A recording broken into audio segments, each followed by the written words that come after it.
जिस कार्यकर्ताओं को किस बूथ पर आना है उस फॉर्मेट का वितरण, और जहां पर लगा नहीं है तो उसके लिए हम अलग से फॉर्मेट लाए। तो जिला को नंबर लिखिए, बैठकर 96 करना हो 38002024।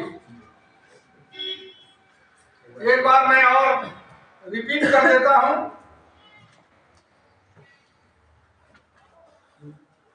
96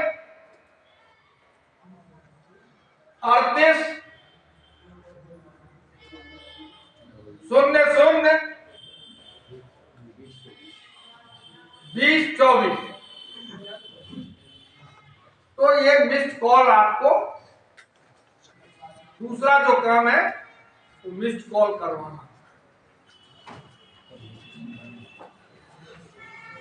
तीसरा काम,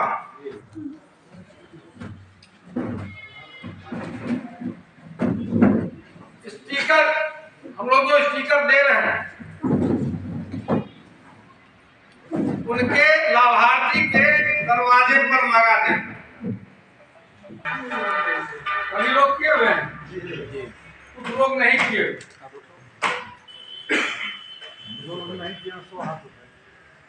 ठीक है, वो समझ में आ गया। बहुत लोग